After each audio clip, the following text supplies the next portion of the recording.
Muy bien, siéntense, hermanos. Vamos a disfrutar de la palabra hoy. Hay un predicador que no dice voy a predicar. Platiquemos, dice. Vamos a platicar hoy, dice. Y el término prédica es nada más el que está aquí, pues, exponiendo. Que precisamente a esa forma de predicar se le llama el método expositivo. Pero, hermanos, la verdad es que la palabra, fíjense que tiene que ser una acción de doble vía, porque también el que está oyendo tiene que estar procesando, es parte, porque si no usted se vuelve un oyente que se le llama oyentes pasivos. Pero en las cosas del Señor no se puede ser oyente pasivo, porque el oyente pasivo es el que hace uso de esto y que pues está usando la percepción mental.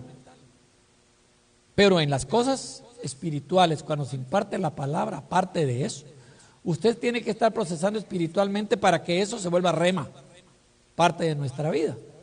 Si no fuimos, pues corremos el riesgo de ser oidores olvidadizos o del equipo del hermano tal, que gorgojo entró y gorgojo salió, solo que más gordo. Eso ya ustedes ya saben bien la anécdota. Yo quiero platicar con ustedes porque les estaba diciendo que Dios, yo creo que en todo lo que tiene la historia humana, la vida de Dios manifestado con el hombre, ya sea a través de su pueblo, primer pueblo, pues, Israel, y nosotros que somos iglesia, cualquiera de los dos ámbitos, Dios muestra en la Biblia que ha operado, les dije a ustedes, por dos tipos de grupos.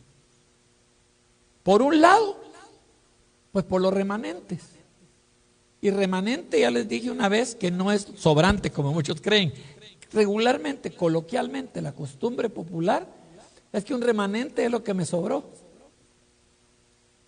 A mi abuelita, al café que quedaba allá abajo, como antes lo hacían, no sé si ustedes, bueno, ustedes son modernos, pero yo de niño todavía mi abuelita usó batidor, le llamaba ella, era así de barro, y ahí hacía su cafecito, que en México le llaman café de olla. Así es, hermano Miguelito, café de olla, ¿va? Que lo ponen ahí a hervir, ponen a hervir el agua y le echan ahí el café, no como ahora que hasta instantáneo lo hacemos, ya es mucho. Pero fíjense, hermanos, que ella decía puzunque a lo que quedaba el café abajo asentado, el puzunque decía. Otros usan otra palabra que en México no es muy bonita. Ahí en Guatemala también le llaman chinga, que queda abajo asentado, el puzunque. Eso como sobrante del café que queda ahí. Pero remanente en la Biblia no es eso, no es un sobrante. Remanente es un reducto, como quien dice un batalloncito, lo voy a decir más bonito así, un batalloncito, pero que Dios le puede dar fuerza, aunque sea pequeño. Algo así como la batalla de La Arada, que le llamaban ahí en Guatemala, le llaman, que era que el ejército salvadoreño, que estaba luchando por que se unificara otra vez los países de Centroamérica,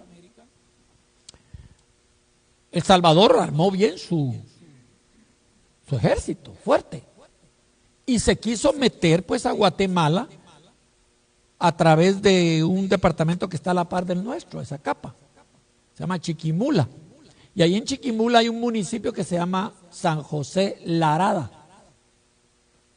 Por ahí se metió el ejército salvadoreño. Pero en ese entonces había un general que decían que no era de mucha escuela, que aún burlescamente le decían raca, rarraca, porque él se llamaba Rafael Carrera. Y cuando firmaba, pues escribía raca, rarraca. Su firma decía sí, pero no era que no pudiera escribir. Ustedes saben cómo son en los pueblos, ¿verdad? Por política. Le sacan cosas. Rafael Carrera arma su ejército, sale y se va a San José La Arada. Y ahí, con un reducto de apenas menos de 300 soldados, dicen. Pero El Salvador traía mucho más. Salvador tiene la característica que es un pedacito de tierra, pero tiene más gente que... O sea, la población, la densidad de población de El Salvador es una población más grande que la densidad de población que la de México. Densidad, ¿qué quiere decir la palabra densidad? Que en cada kilómetro cuadrado llena de salvadoreños. En cambio en México cada kilómetro cuadrado unos puchitos de mexicanos caben. ¿Por qué? Porque México tiene mucho territorio. Máxime, con todo respeto, máxime, que este territorio donde estamos, el de California y Nuevo México, era de ellos.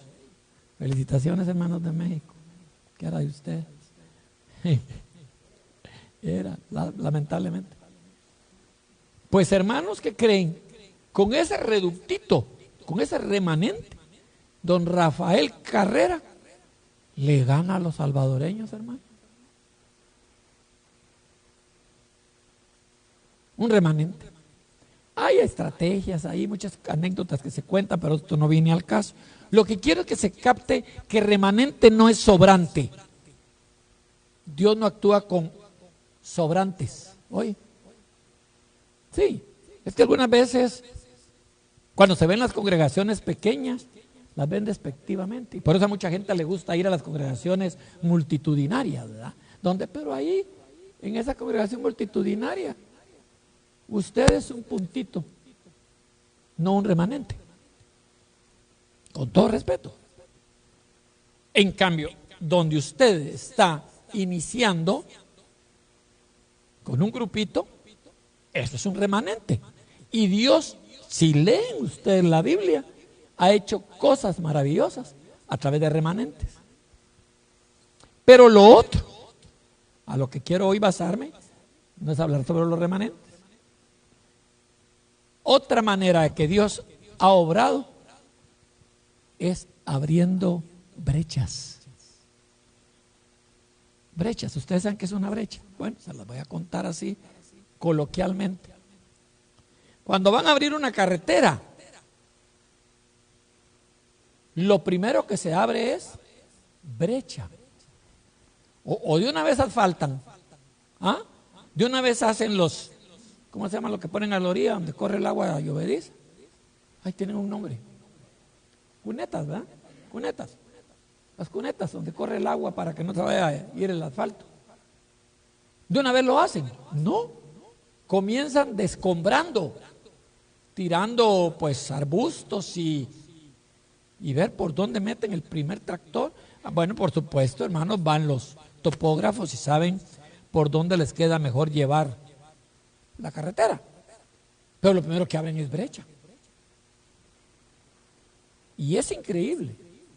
Pero las brechas, yo quiero decirles una cosa, a veces no las hacen tanto los topógrafos. ¿Saben quiénes? La gente. ¿Saben en qué se basan? Para hacer las carreteras. ¿En dónde están los caminos que la gente ha usado por años? Que de tanto caminar, ahí van los caminitos.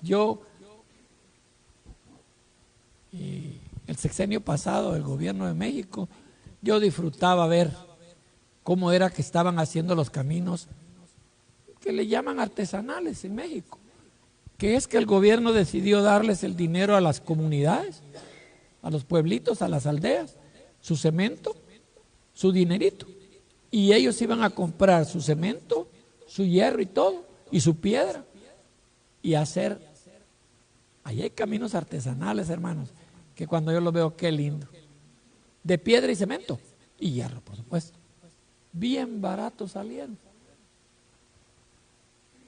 Pero ¿qué creen ustedes que se basaban para hacer esos caminos?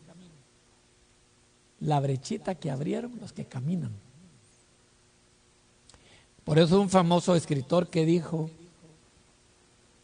que caminante, dice, tú haces caminos caminando. Abrir brecha, hermanos, en esto de la vida cristiana es un privilegio, fíjense, pero es difícil. Algunos le llaman precursor, que va adelante, abriendo. ¿Verdad? Pues fíjense, hermanos, que hay una historia en Génesis, en el capítulo 38, que nos habla mucho o nos lleva poquito a poco a explicarnos este acontecimiento histórico con el cual se abrió brecha. Bueno, es uno de tantos, ¿verdad? Por supuesto.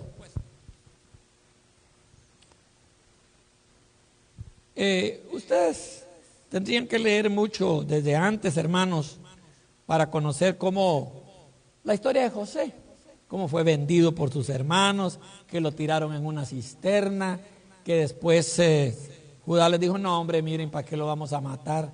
Mejor metámoslo ahí en la cisterna y si mi papá pregunta, pues matemos una cabrita ahí, agarremos la sangre, untemos la ropa de él con sangre y esa ropa la llevamos a mi papá y dejemos a él. Y después no lo quisieron dejar en la cisterna y se lo vendieron a unos mercaderes que iban para Egipto. Y ahí, pues José tuvo que ir allá. Pues hermanos, dentro de estos estaba Judá, que era un hermano de ahí. Y en el capítulo 38 de Génesis, versículo 1 dice, aconteció en aquel tiempo que Judá se apartó de sus hermanos y se fue a un varón adulamita que se llamaba Hira. Judá como que estaba, hermanos, arrepentido y hasta cierto punto nostálgico, porque su hermano se lo llevaron. Al menos iba vivo, eso sí. Dice el versículo 2, y vio ahí Judá la hija de un hombre cananeo, el cual se llamaba Súa, y la tomó y se llegó a ella. Le gustó la muchacha, a Judá, y resultó metiéndose con una cananea. Y ella concibió y dio a luz un hijo, y a ese hijo le llamó Después volvió a salir embarazada. Es que las mujeres no agarran experiencia, hermano. Al poco tiempo otra vez hallan lo mismo. Y dio a luz un hijo y llamó su nombre Onán, el segundo hijo de Judá, con esta mujer que se llamaba, ¿cómo les dije? Ira. Era enojada, se mantenía con ira. El versículo 5 dice, y volvió a concebir, ya lleva 3, miren hermanos, y dio a luz un hijo y le llamó Sela. Y allí en Quezib, lugar, ahí lo dio a luz.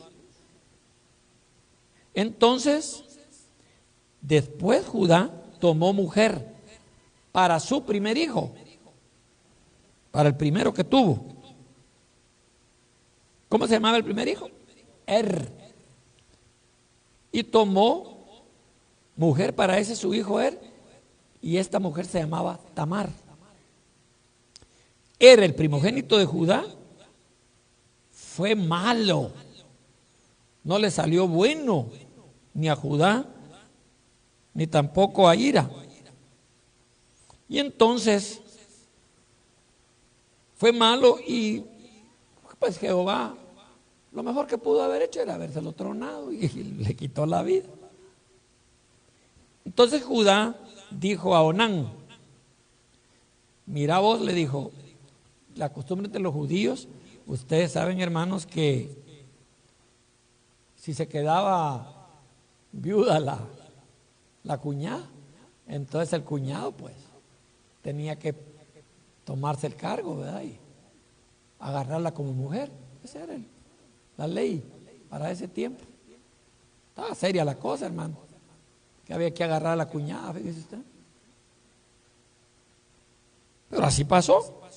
Dice que entonces Judá, dice el versículo 8, dijo a Onán, mira, vos le dijo a su hijo, al otro hijo, llegate a la mujer de tu hermano y desposate con ella, y así logramos sacar descendencia a tu hermano. De todas maneras, ya el que tuviera ella no iba a ser hijo del muerto, ¿verdad? Pero le vamos a sacar descendencia a tu hermano porque esa mujer es de él. Entonces, sabiendo Onán que la descendencia no había de ser suya, que Onán sabía que esos hijos que iba a tener con ella, esa descendencia no era de él, iban a ser a través de la mamá, aunque él los haya engendrado.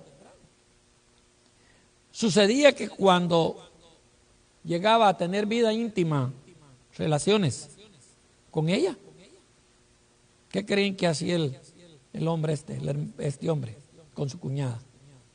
Dice ahí el término, vertía en tierra, para que no hubiera descendencia. No quería dejar semen en ella para que no saliera embarazada. Así de sencillo. Eso no le gustó a Dios tampoco. No le gustó a Dios. Y también le quitó la vida al otro.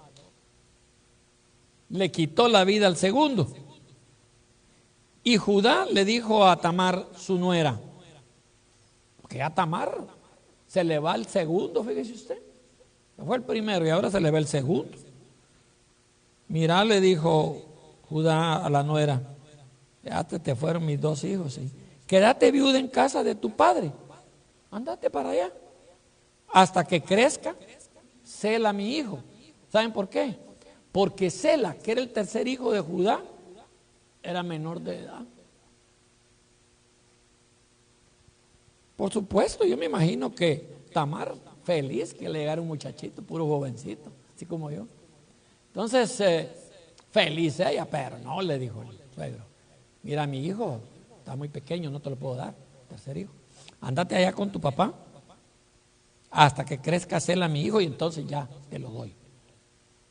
Porque no sea que muera él también como sus hermanos. Y entonces, ¿qué hacemos? Entonces se fue Tamar y se fue a la casa de su papá. Pasaron mucho tiempo, hermanos. Y murió la hija de Súa, mujer de Judá. Tenía una hija. Después Judá se consoló. ¿Y qué creen que así?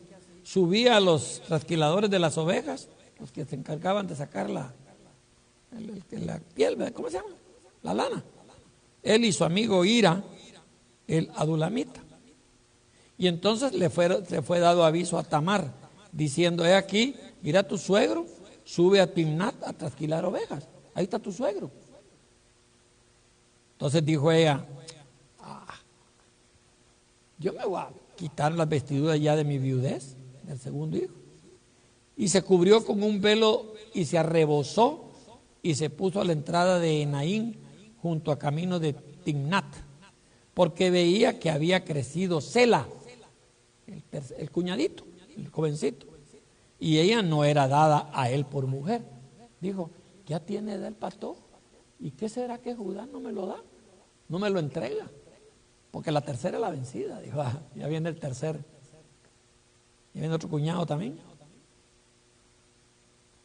Pero quiero contarles algo antes de seguir. Para ese tiempo, una mujer que se cubría con velo y se ponía rebozo y se ponía en la entrada de los pueblos, era prostituta. Se identificaba como prostituta. Ya los hombres sabían que la que estaba en la entrada del pueblo, con rebozo y paradita ahí, era prostituta. ¿Sabían eso? Bueno, hay que leer, hay que hacer un estudio, pues, hermano, de las costumbres de ese tiempo.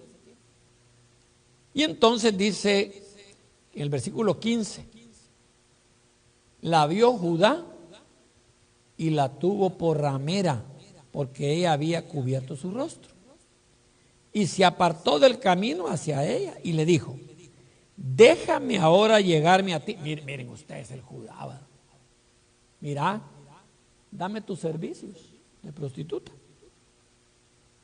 Y le dijo, déjame ahora llegarme a ti, pues no sabía que era su nuera, como estaba tapada, ¿verdad? Toda tapada de la cara.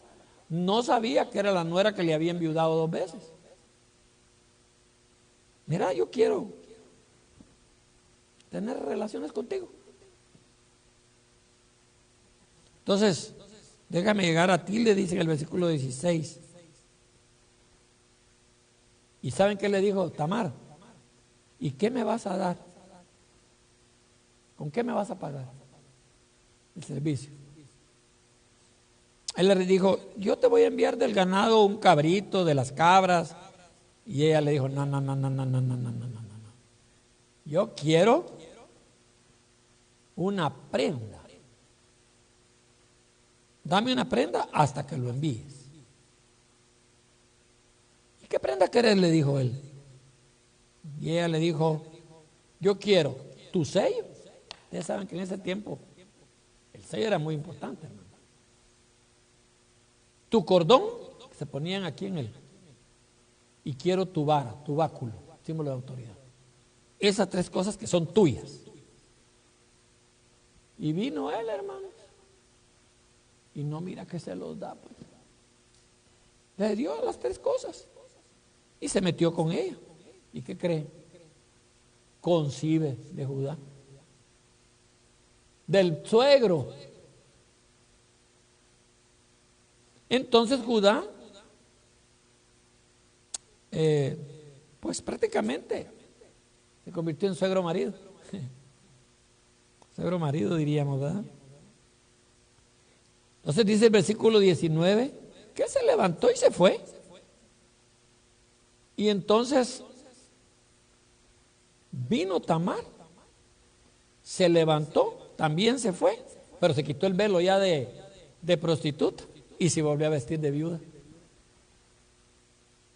Se quitó el uniforme del Sindicato Nacional de Prostitutas y se puso entonces el uniforme del Sindicato de Viudas.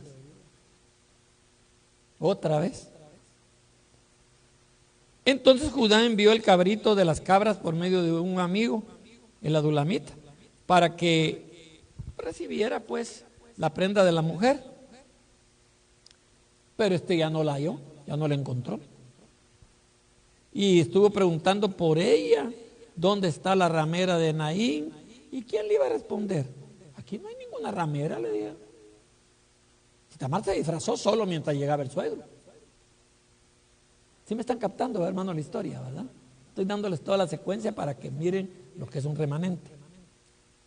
Entonces, el emisario que mandó Judá se regresó, dice el versículo 22. Se volvió a Judá y le dijo, mira, yo no he hallado. Y los hombres de aquel lugar dicen que ahí no hay tal ramera. ¿Vos soñaste? No hay ninguna ramera. La hombre.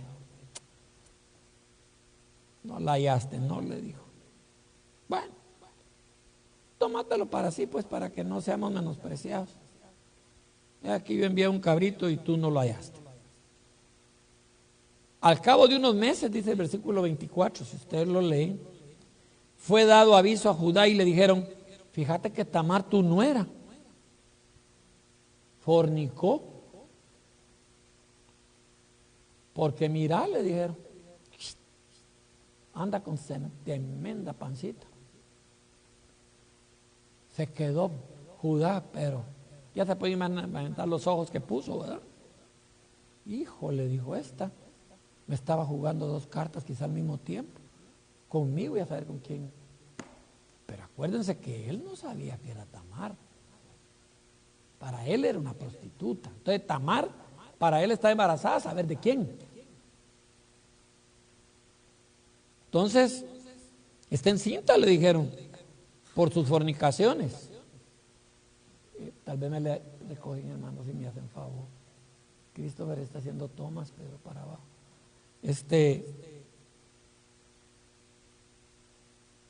Y cuando entró Tamar encinta. Todos le dijeron, si está encinta, mira Judá, es señal que tu nuera ha estado fornicando. No adulterando, porque los maridos estaban muertos, pero sí fornicando. Entonces, ¿qué creen que dijo Judá? Sáquenla y péguenle fuego. Eso pueden leerlo ustedes en el versículo 24. Vino ella y cuando ya la sacaban, le mandó razón a su suegro. Y le dijo, mirá, le dijo, vení. Del varón, le mandó a decir al suegro, a Judá, de quién son estas prendas que tengo aquí, de ese estoy embarazada. Híjole, ahí qué ADN ni qué nada, hermano. Como no había ADN, entonces no se había descubierto. Ahora es bien fácil, ¿verdad? Con el ADN él da uno mucho. Pero en ese tiempo todavía los químicos biólogos no le atinaban a los cromosomas. Entonces, mira, ¿de quién son estas cosas? Le mandó a decir a Judá, el sello, el cordón y el báculo. Cuando va viendo Judá, la reconoció. Lean el versículo 26. Dice que entonces Judá lo reconoció y dijo, más justa es esta que yo. Más justa. Por cuanto no la he dado a Sela a mi hijo.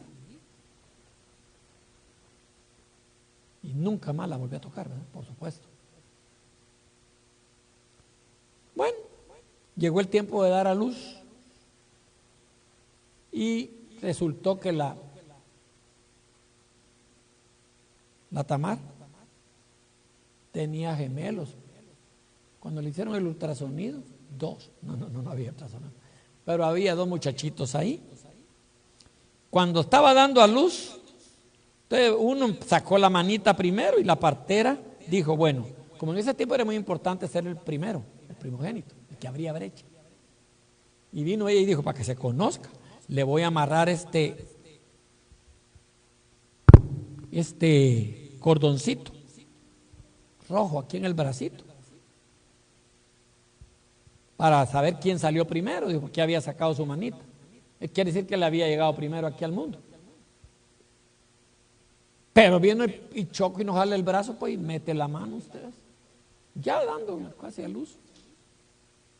Y entonces quien salió fue el otro, que venía de segundo. Salió de primero. Y dijo ella, miren pues, esto es lo que aquí vamos a ver el mensaje. ¿Qué brecha te has abierto? Al segundo que salió, ¿qué brecha te has abierto? Y le pusieron por nombre Fares. ¿Y sabe qué quiere decir Fares? Brecha. A uno le llaman rotura, ¿no? Pero como esta ya no era virgen, ustedes no le podían poner rotura a él. Entonces le pusieron Fares, brecha. Y hasta después salió su hermano, ¿verdad?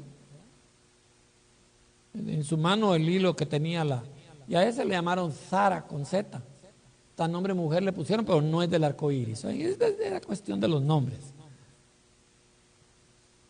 Bueno, este Fares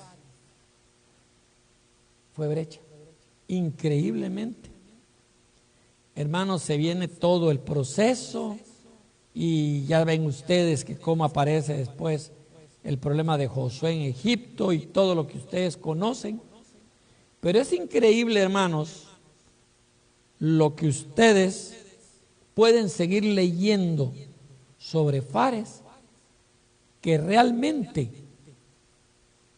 fue apertura de brecha en el pueblo. Ustedes dirán, pero no era no importa. Él no tenía que ser el primero, pero el otro se dio su espacio. Les pasó a las de Esaú, que vendió su primogenitura. Este metió el brazo y el segundo fue el que salió y fue el que resultó abriendo brecha. En esa apertura de brecha, hermanos, fue cuando se logra llegar José, después mucho más adelante, a Egipto. ¿Se recuerdan, verdad? Y que llega y es el segundo del faraón, y José manda a traer a los hermanitos, al otro hermano que no conocía, porque el más pequeño ni siquiera lo conocía. Y hermanos, es increíble. Se pasan 430 años en Egipto. 430 años, hermanos. Yo estoy un poquito desmoralizado, que ya tengo 21 años aquí, no hay cacha que salga la...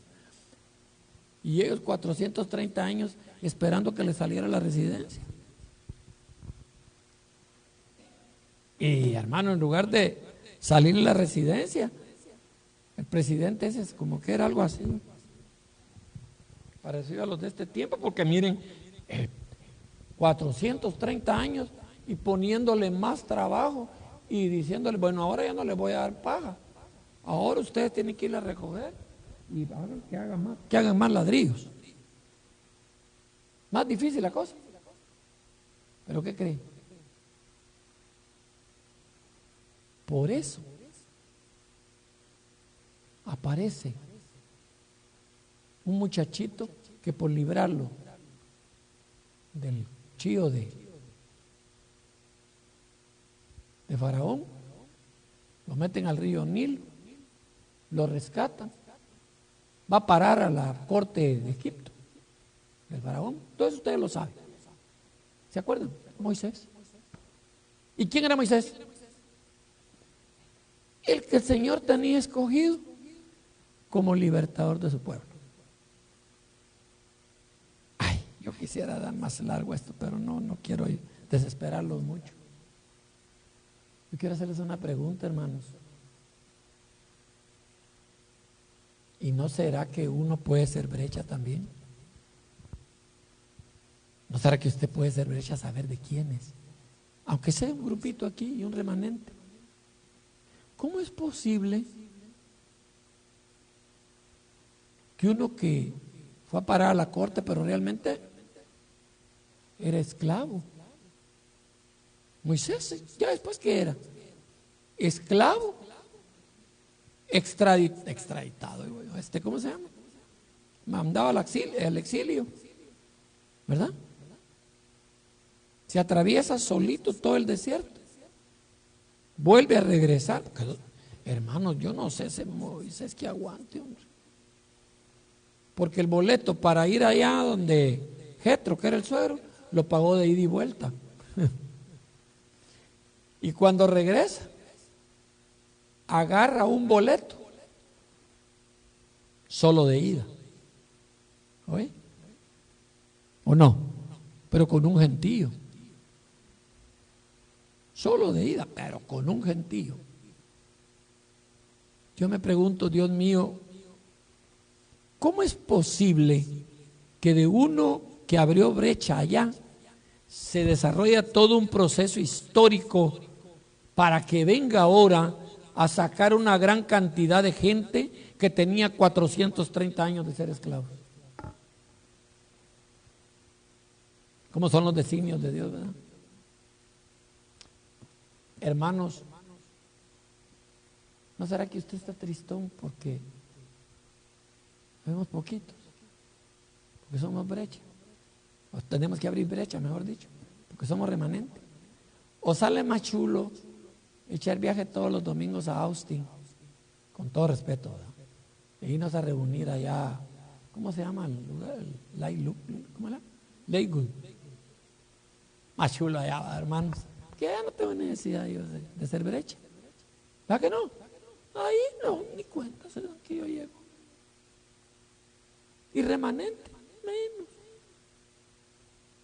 Pero, ¿y si el plan de Dios es que yo sea un Fares? ¿Qué prefiere? ¿Ser un Fares o ser uno que esté en aquella multitud donde le pongan un tacuche negro, una camisa blanca con corbata roja? ¿Ah? No estoy en contra de los servidores ni de nada de eso, oye, Dios me libre. Me estoy refiriendo al lado nuestro, que muchas veces no hemos entendido lo que son los planes de Dios. ¿Qué se iba a imaginar Fares que por haber sido el que salió primero del vientre de su madre, se convierte en un precursor? Y miren, hermanos, es que la Biblia, yo no podría leer de todos los precursores porque es bien difícil, ¿verdad? Leer de todos los precursores. No me es muy fácil. Porque, bueno, comencemos, si lo queremos más moderno, con el tiempo de Juan el Bautista, ¿va, hermano? ¿Qué era Juan el Bautista? ¿Era precursor o no? ¿Va que sí? ¿Qué dijo él? ¿Cómo se confesó? Yo soy la voz que clama en un gran templo, digo, en una gran multitud, donde tengo bastante gente. Así digo. Yo soy la voz que anda clamando, predicándole a escorpiones, entonces, alacranes. Si bien iban, yo no sé si ya habían lagartijas en ese tiempo. Eso era. Miren, por ejemplo, trasladémonos un poquito al campo de los profetas. En Ezequiel,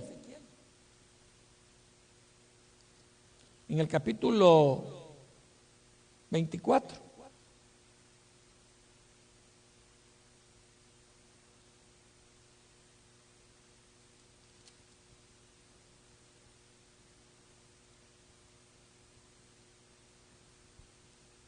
¿Ya lo encontraron? Ezequiel, capítulo 24.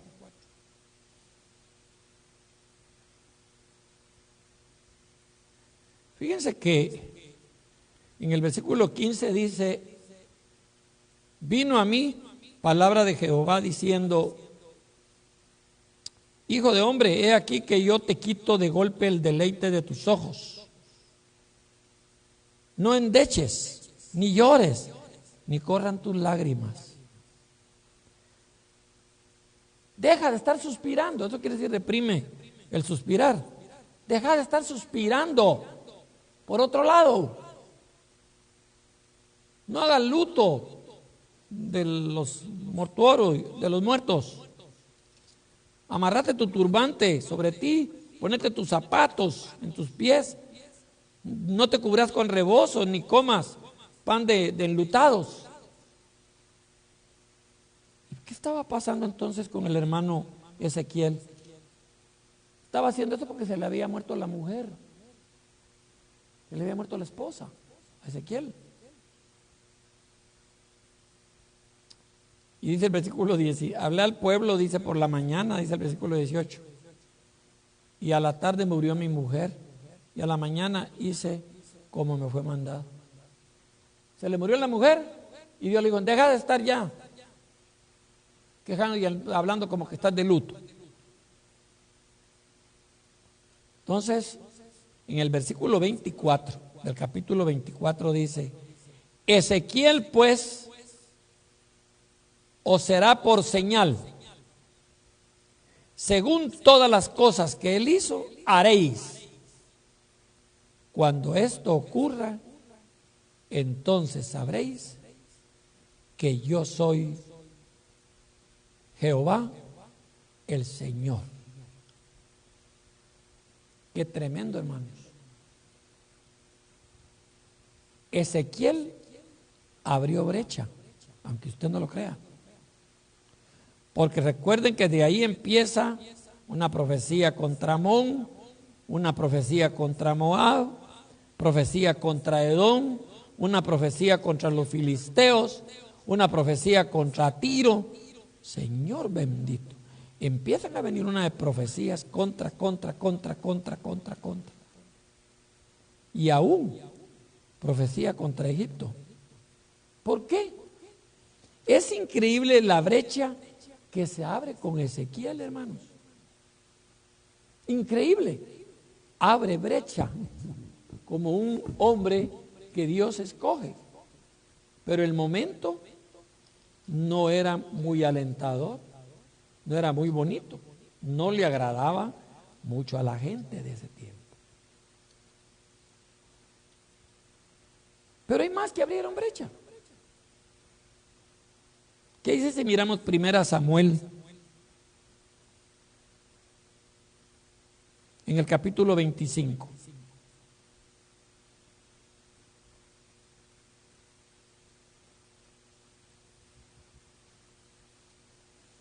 Ezequiel, 1 Samuel capítulo 25.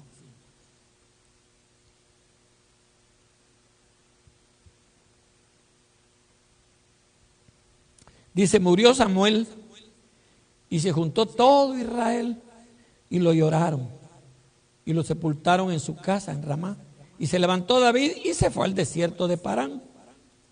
Y en Maón había un hombre que tenía su hacienda en Carmel, el cual era muy rico y tenía 3,000 ovejas y 1,000 cabras. Y aconteció que estaba esquilando sus ovejas en Carmel. Aquel varón se llamaba Nabal y su mujer se llamaba Abigail. Aquella mujer era tontita, no. Aquella mujer era de buen entendimiento, no era cualquier cosa. Pero además era bien bonita, de hermosa apariencia. Pero el hombre, el tal Nabal, era duro y de malas obras. Era del linaje de Caleb. Qué tremendo, ¿verdad, hermanos? ¿Quién era? Abigail. ¿Quieren ustedes irse a sus casas a leer despacio? Pues vayan a leer. Fíjense que en el versículo 18 del capítulo 25 dice, entonces Abigail tomó luego 200 panes, 2 cueros de vino. Cuando dice 2 cueros de vino se refiere que eran de cuero las donde echaban el vino, ¿verdad? 5 ovejas guisadas, deben ser ricas, ¿verdad? 5 medidas de grano tostado, 100 racimos de uvas pasas, 200 panes de higos secos, y lo cargó en asnos. Y le dijo a sus criados, vayan delante de mí, y yo los voy a seguir. Y nada le declaró a su marido Nabal. Versículo 23. Cuando Abigail vio a David, se bajó prontamente del asno y postrándose sobre su rostro delante de David, se inclinó a tierra, se tiró a sus pies y dijo, Señor mío, sobre mí sea el pecado, mas te ruego que permitas que tu sierva hable a tus oídos y escucha las palabras de tu siervo. No hagas caso ahora, mi señor, a ese hombre perverso. ¿De quién estaba hablando? De Nabal, del marido de Nabal, porque conforme a su nombre, así es. Él se llama Nabal. ¿Sabe qué quiere hablar a Nabal? Insensato. Eso quiere decir Nabal. Y la insensatez está con él. Mas yo, tu sierva, no vi a los jóvenes que tú enviaste. Ahora pues, Señor mío, vive Jehová y vive tu alma, que Jehová te ha impedido el venir a derramar sangre y vengarte por tu propia mano. Sean pues como Nabal tus enemigos y todos los que procuran mal contra mi Señor. Y ahora este presente que tu sierva ha traído a mi Señor, sea dado a los hombres que siguen a mi Señor. ¿Qué hizo ahí? Abigail abrió brecha, hermano. Mujeres también, para que no vayan a decir que somos misógenos los evangélicos. No, reconocemos. Hay mujeres, hermanos, que rompen agua, como ustedes no se imaginan, que abren brecha hoy. Qué bonito. Imagínense, doña Abigail, qué trabajito, ¿verdad? Ahí tienen que leer ustedes más despacio todo esto porque no quiero abusar tienen que ponerse a estudiar un poquito. Pero hay otra mujer. Va a decir usted, el pastor ahora como que la hermana Leti lo amenazó porque son las mujeres. No, ya les hablé de Ezequiel, ya les hablé de quiénes rompieron brecha. Pero en Esther, el libro de Esther, en el capítulo 4 de Esther. No, mejor leamos ya el 5, porque ya lo demás de Esther ustedes lo saben. Capítulo 5, versículo 1.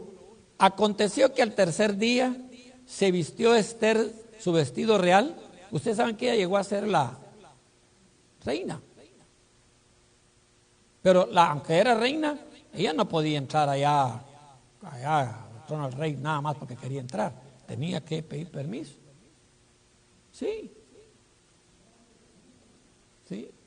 Leti entra sin permiso a mi cuarto porque el mismo cuarto es para los dos, pero si yo tuviera el mío, ella tendría que tocarme y, ¿verdad?, pedir audiencia. Entonces, Esther su vestido real y entró en el patio interior de la casa del rey, enfrente del aposento del rey. Y estaba el rey sentado en su trono en el aposento real, enfrente de la puerta del aposento. Y cuando vio a la reina Esther que estaba en el patio, ella obtuvo gracia ante sus ojos. ¿Y qué hizo el rey? Dice que le extendió su cetro. A eso ya era buena seña. Un cetro de oro que tenía en la mano, y vino Esther y tocó la punta del cetro. Y le dijo el rey: ¿qué tiene, reina Esther? ¿Cuál es tu petición? Y miren la promesa: hasta la mitad del reino te puedo dar.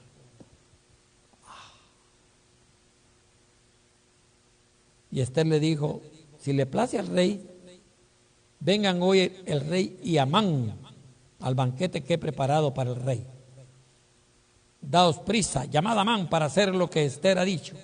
Vino pues el rey con Amán al banquete que Esther dispuso. Y ahí, hermanos, Amán se ve obligado a honrar a Mardoqueo. Porque acuérdense que a Mardoqueo, ¿qué le tenían preparado?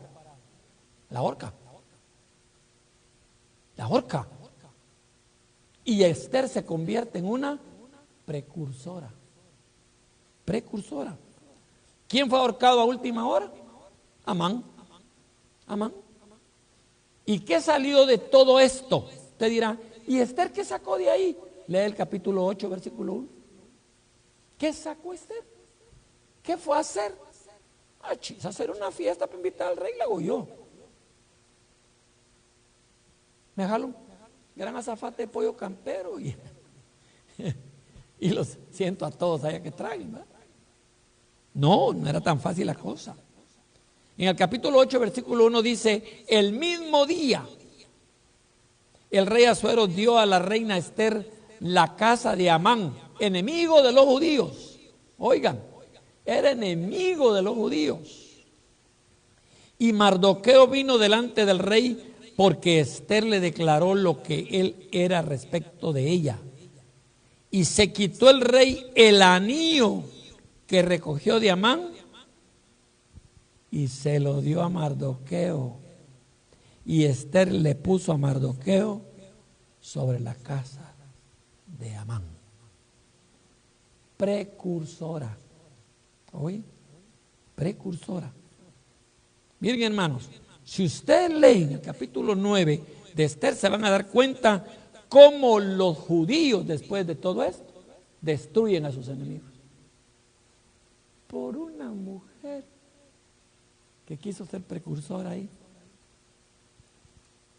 Judía. Ella era judía. ¿Y qué estaba haciendo ahí con el rey? El rey no era judío. Pero los precursores rompen. Qué tremendo, ¿verdad? Entonces,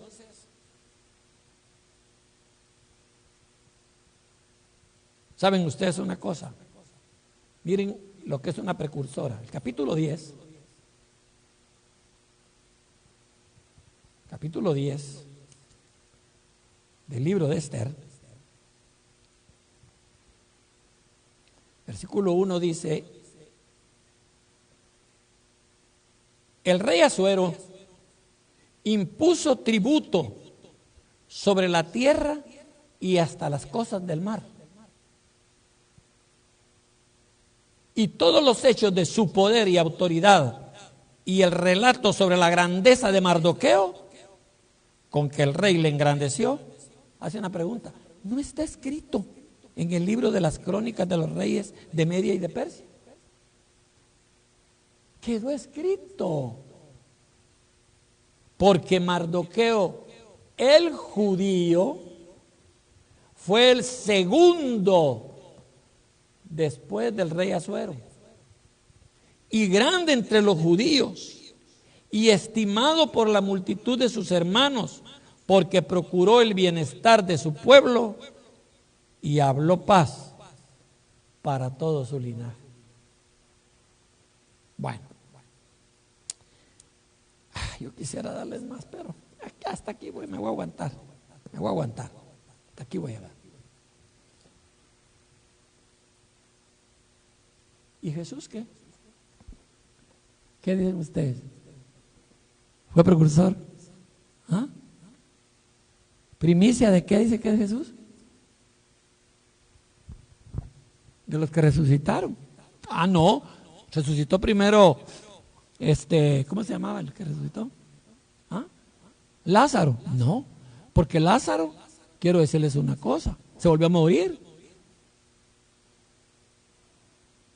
Jesús es de los primeros que resucitaron, y después de resucitar está vivo y glorificado. Pero lo más tremendo en todo esto es que después de Jesús, la Escritura invita a más precursores. ¿Le gustaría a usted? Porque aquí quedó el libro, hermanos, en el libro de Crónicas está escrito el nombre de este hombre como un precursor. Y Esther, ahí hasta un libro tiene, ¿viste? En la Biblia. Qué lujo, ¿verdad? En el libro de los libros. Ahora yo quiero hacer una pregunta. ¿Y nosotros, si somos precursores, en qué Biblia nos van a meter si en la Biblia no le pueden aumentar nada? No, entonces no vale la pena, mía, no me meten ahí. Ojo, está el libro de memorias, se los cuento. Aparte del libro de la vida, pero ese no es por ser precursor. El libro de la vida, ahí está mi nombrecito mío, y ahí ya no tengo este nombre. Tengo otro.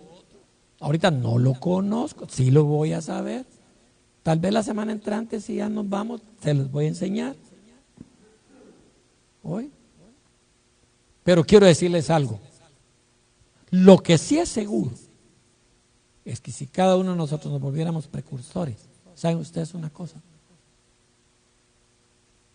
Está en el libro de memorias y hay bienaventuranza. Bienaventurados los pies de aquellos que anuncian las buenas nuevas. Y usted puede ser precursor de muchas familias, de mucha gente. Esta semana, con esto termino, estuvo aquí en Dallas una pareja, uno de los esposos que yo organicé allá en, ese yo no me gusta, pero bueno, es la verdad. El primer discipulado que se hizo allá en Zacapa, mi pueblo, en la iglesia, pues Dios me permitió hacerlo. Le pedí a mi pastor permiso, que conste. Y mi pastor llegó a orar y a dar para abrir una célula, digamos, pero allá le llamábamos discipulado. Y ahí llegó esta pareja que estuvo esta semana. Teníamos 21 años de no verlos. Él era el supervisor de educación de todo el departamento. Sí.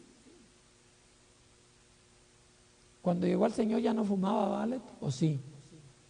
Bien, ¿verdad? Ah, sí. Le gustaba el cigarrito. de los mentolados y no mentolados. ¿Y sabe qué hacía? Lo digo con todo respeto, pero se iba en las noches a jugar baraja, ¿cómo le llaman a eso? Póker. Naipe dicen allá, pero es póker. Y tal vez tenía que salir en la madrugada para la capital a reuniones con la ministra de Educación. Y de ahí salía, solo se lavaba la cara y se iba. Fumando y jugando póker. La esposa, me permitió el Señor, en el cargo que tuve, trasladarla yo de un lugar, no sé de dónde, ¿vale? Estaba ella, y la por la costa, ¿va?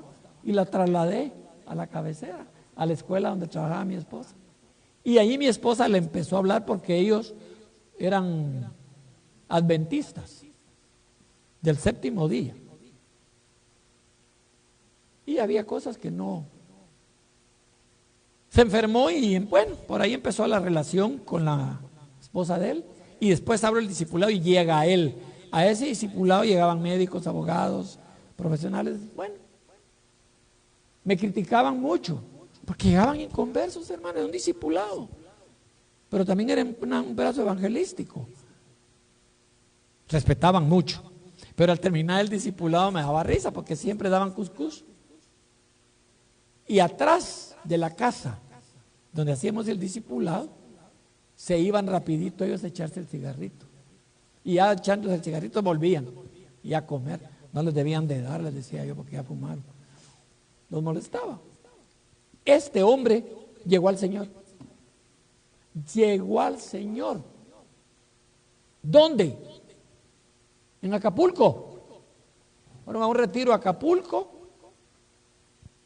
Llevó su gran fardo así de cigarros, porque como era por tierra el viaje, ya se puede imaginar desde Zacapa a Acapulco cuánto tiempo fumando. Y allá se entrega al Señor, en Acapulco, ¿verdad? Y cuando se viene, compró su paquete, dijo, no vaya a ser que no aguante, dijo, me llevo mi gran paquete de cigarros. Ya habiendo aceptado, y se vino.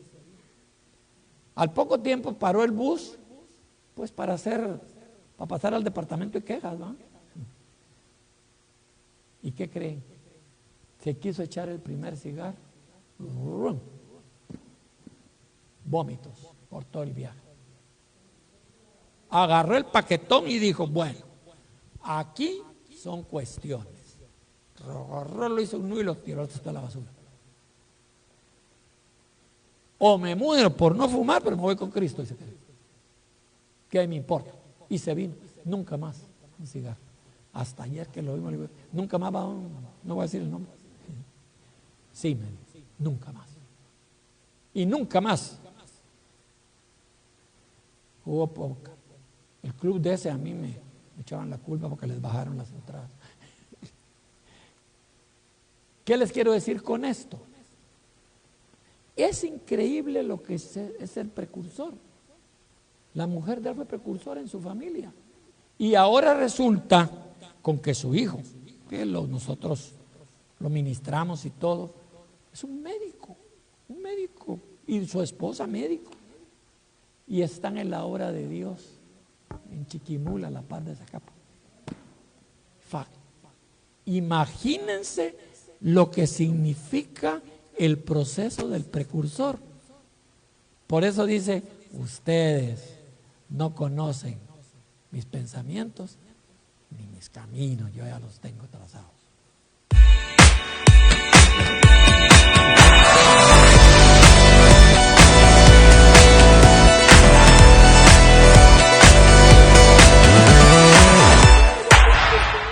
Ya, con eso me siento bien. El precursor tiene mucho.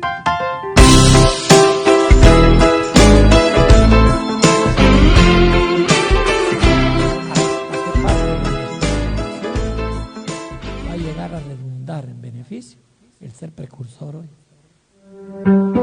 Por eso se hace más, donde casi no hay nada, donde todo está lleno. Con eso no estoy en contra de lo que hace bastante. Aquí quiere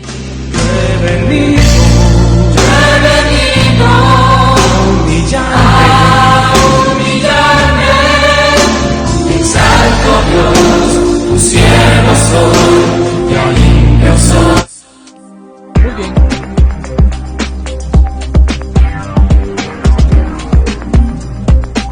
Gloria al Señor. Vamos a orar. Al Señor.